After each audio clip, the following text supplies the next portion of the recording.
हाय students, कैसे हो? This is professor Kartik Trivedi, you are watching me on my YouTube channel. तो आज हम देखिए बहुत ही इंपॉर्टेंट टॉपिक है, एग्जाम के अंदर आ सकता है और ये टॉपिक का नाम है मोस्ट टेस्ट। लेकिन उससे पहले मैं बता देना चाहता हूं कि हमने फ्यूल साइकिल और एक्चुअल साइकिल्स खत्म कर दिया, तो अब नया चैप्टर स्टार्ट किया हुआ है, that is IC engine performance and emission. So यहां से ये नया चैप्टर स्टार्ट हो रहा है, ठीक है। तो सबसे इंपॉर्टेंट थिंग है मोस्ट टेस्ट। सो ये मोस्ट टेस्ट का यूज होता है for finding out the indicating power and finding out the friction power. तो कभी आपको अगर ऐसा पूछ लेता है कि फाइंड आउट और एक्सप्लेन द मोस्ट test, then you have to write this. If he asking you explain the most test for finding an indicating power, then you need to use this. Or he can say find out, or he can say explain most test for friction power, then you have to also write down the same thing. तो ये याद रखो, ये most test ये same ही answer आएगा, either वो indicating power के लिए पूछे या फ्रिक्शन पावर के लिए पूछे। तो ये थियरी आपको इंडिकेटिंग पावर के लिए पूछे कि एक्सप्लेन मोस्ट test for indicating power, then you have to write the same. या फिर आपको ऐसा पूछे मोस्ट test explain the most test for friction power, finding the friction power, then you have to write the same. So indicator power या पूछे या friction power, दोनों के लिए तुमको लिखना सेम है। अब इंडिकेटिंग पावर क्या है, फ्रिक्शन पावर क्या है, वो आप सब जानते हो, ब्रेक पावर क्या है, ठीक है। सो ये मैं समझाने वाला नहीं हूं, दैट यू ऑलरेडी नो। फिर भी आपको थोड़ा समरी दे देता हूं कि indicating power is what, it is the power that is develop inside the engine. Engine के अंदर जो पावर डेवलप होता है, ठीक है। तो यहाँ पे जब पावर स्ट्रोक लगता है, जब हम बात करते हैं पावर की, तो वो इस पावर की बात करते हैं, तो power that is develop inside the engine, that is called indicating power. Now what is brake power? So power that is available at the shaft, ये शाफ्ट पे, क्योंकि यहाँ पे जो पावर स्ट्रोक लग गया तो यहाँ पे शाफ्ट अपनी मोशन करेगी, तो यहाँ पे हमें जो पावर मिलेगा कैसे निकाल सकते हैं? तो यहाँ पे तुम्हारा डायनेमोमीटर लगा होता है ना। सो डायनेमोमीटर से हम क्या फाइंड कर सकते हैं? Brake power. वो क्या होता है? 2.T/60। आगे देखेंगे, ठीक है। So brake power that is the actual power that is available at the shaft, that is brake power. Friction power find करना है तो हमें पता है फ्रिक्शन पावर क्या हो जाएगा। सो इंडिकेटिंग पावर अंदर मिल रहा है हमें, जो एक्चुअल मिल रहा है वो कितना है? बीपी, तो ऑब्वियसली कम होगा। सो फ्रिक्शन पावर क्या हो जाएगा? Indicating power minus brake power, ठीक है। So you need to remember, तो ये तीन चीज आपको पता होनी चाहिए। अब आपको वो बोलता है कि मोस्ट test for finding indicating power, तो भी हम ये थियरी करेंगे, फ्रिक्शन पावर तो भी ये थियरी, पर फिलहाल मैं इसको इंडिकेटिंग पावर को ध्यान के रखते हुए बताता हूं। दूसरा एक मोड कि मोस्ट टेस्ट क्या सिंगल सिलेंडर के लिए यूज होता है? नहीं, मोस्ट टेस्ट मल्टी सिलेंडर इंजन के लिए यूज होता है, कि यहां पे more than one cylinder, you can see that 3 cylinder is over here, 1, 2 and 3. So this is only use for multi cylinder engine, more than one, ठीक है। दिस इज नो मोस्ट test is not used for single cylinder. Okay, so यहां पे मैंने 3 cylinders दिखाए हुए हैं, cylinder 1, cylinder 2, cylinder 3, that they are at the same shaft, ठीक है।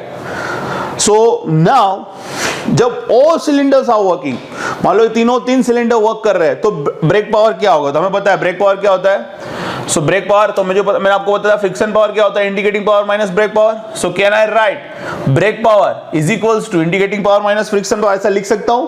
तो देन कैन आई राइट, जो तीनों 3 सिलेंडर वर्क कर रहे हो, तो indicating power means summation of this 3 IP1। यहां पे जो इंडिकेटिंग पावर उसको 1 में उसको बोलूंगा IP1, 2 में होगा उसको बोलूंगा IP2, 3 में होगा उसको बोलूंगा IP3, माइनस फ्रिक्शन पावर, तो 1 का जो होगा वो, 2 का जो होगा वो, और 3 का जो होगा, तो इस दिस वन आई राइट।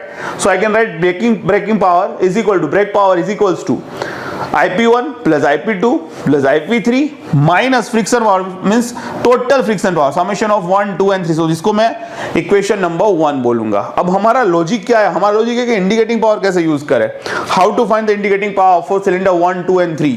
सो अभी अब इसको ध्यान से देखना, फिर मैं आपको बताता हूं कैसे करते हैं। अब मैं क्या करूंगा, इंडिकेटिंग पावर फाइंड करने के लिए मैं सिलेंडर 1 को कट ऑफ कर देगा हूं। सिलेंडर 1 को कट ऑफ कर देता हूं, उसका मतलब क्या कि यहां पे स्पार्क प्लग हटा दे रहा हूं, इसको डीएक्टिवेट कर रहा हूं, यानी यहां पे कोई पावर लगेगा ही नहीं। तो सिर्फ यहां पे मोशन होगा, लेकिन यहां पे कोई पावर जनरेट होगा नहीं, क्योंकि यहां पे मैंने स्पार्क प्लग को डीएक्टिवेट कर दिया, ठीक है। सो यहां पे अब कोई भी IP1 होने वाला नहीं है। इसका मतलब कि अगर सिलेंडर 1 को कट ऑफ कर देता हूं, सो IP1 क्या हो जाएगा? 0। अब तुम बोलोगे सर मोशन रहेगी लेकिन पावर नहीं, क्योंकि मैंने यहां से स्पार्क प्लग हटा दिया, ठीक है। सो पावर जनरेट ही नहीं होगा। दूसरी एक चीज, तो मोशन क्यों होगी? क्योंकि ये तीनों 3 जो आप सिलेंडर देख रहे हो वो एक ही शाफ्ट पे है, तो तो मैंने इसका पावर कट ऑफ किया, ये 2 3 तो वर्किंग है, तो they are in the same shaft, तो इसका मोशन तो होता रहेगा, तो इसका IP 1 0 हो जाएगा, लेकिन फ्रिक्शन पावर तो जो होगा वो तो होगा ही, ठीक है। सो अगर मैं ऐसा लिखता हूं सिलेंडर 1 इज कट ऑफ, तो यहां पे क्या हो जाएगा, इंडिकेटिंग पावर 1 0 हो जाएगा, तो ये हो जाएगा 0, तो कैन आई राइट BP1, क्योंकि मैं 1 की बात कर रहा हूं, सिलेंडर 1 इज कट ऑफ, तब कितना, तो यहां पे I1 0, तो ये क्या हो जाएगा IP2 plus IP3 minus friction power. Friction power तो सेम ही रहेगा दोनों केस में, क्यों? अब आप बोलोगे सर यहां पे बंद, हाँ बच्चे मैंने यहां पे स्पार्क प्लग को डीएक्टिवेट किया है, लेकिन यहां पे मोशंस तो होती रहेगी ना, ये 2 और 3 तो वर्किंग है और ये उसी सेम शाफ्ट पे लगा हुआ है, तो मोशन तो इसका होना रहेगा, तो इसका फ्रिक्शन पावर तो मौजूद होगा ही होगा, that's why here friction power आ रहा है, ठीक है, क्लियर। तो अब हम कैसे निकाल सकते हैं, अब दूसरी तरीके से, अब दूसरा पहले बता दो बाद में बता दो। अब मान लो कि मैंने सिलेंडर 2 को कट ऑफ किया, अब 1 का वर्किंग मैंने फिर से स्टार्ट कर दिया, अब ऑल्टरनेटिवली मैं कट ऑफ कर रहा हूं, पहले सिलेंडर 1 का कट ऑफ किया तो कुछ ऐसा इक्वेशन मिला, अब सिलेंडर 2 को कट ऑफ कर रहा हूं और 1 और 3 वर्क कर रहे हैं, तो यहां पे क्या हो जाएगा IP2 0, तो I can write BP2 equal to IP1 plus IP3 minus friction power, yes. उसी तरह अब सिलेंडर 2 को कट ऑफ नहीं करता हूं मैं, सिलेंडर 3 को कट ऑफ करता हूं एंड 1 एंड 2 वर्किंग है, तो IP3 क्या हो जाएगा 0, तो यहां पे IP3 डिल हो जाता है, तो BP3 equal to IP1 plus IP2 minus friction power, this is how you can write it. तो अब सिंपल सी बात सुनो, अगर total break power let's say 70 unit था मेरे पास, ठीक है, टोटल ब्रेक पावर, अब मैंने जब सिलेंडर 1 कट ऑफ कर दिया तो मुझे मिल रहा है ब्रेक पावर 50 यूनिट, कितना मिल रहा है 50 यूनिट। तो सिंपल सा सोचो ने कि जब टोटल वर्क कर रहा था तब 70 यूनिट ब्रेक पावर मिला, जब 1 को सिर्फ एक ही सिलेंडर को कट ऑफ कर दिया तो मुझे ब्रेक पावर मिल रहा है 50 यूनिट। अब फ्रिक्शन पावर तो दोनों में ही सेम है, तो फ्रिक्शन पावर का तो कोई लफड़ा नहीं है, उसका मतलब ये क्या कम हो चुका है, तो जब मैं सिलेंडर 1 कट ऑफ कर रहा हूं तो IP1 0 ले रहा हूं, उसका मतलब कि IP1 की वैल्यू क्या होनी चाहिए अगर वर्किंग हो तो यहां पे 70 था, यहां पे 50, तो 70 minus 50 20, so this is how you can find out the indicating power. So this is just for your explanation, ठीक है। उसी तरीके से सेम आप यहां पे कर सकते हो, समझ में आया, जैसे कि मान लो कि टोटल ब्रेक पावर है 70 यूनिट, अब जब मैंने सिलेंडर 2 को कट ऑफ किया तब मुझे मिल रहा है 40 यूनिट, तो उसका मतलब क्या हुआ, उसका मतलब ये हुआ कि IP2 0 कर दे रहा हूं तब 40 यूनिट, तो उसका मतलब जब वर्क हो रहा होगा तब कितना था 70, तो कितना कम हुआ 70 माइनस 40 30, तो IP2 30 यूनिट होना चाहिए। सो this is how you can find it, ठीक है। तो इसी तरीके से यहां पे लॉजिक, तो यही सेम चीज यहां पे समझाई हुई है।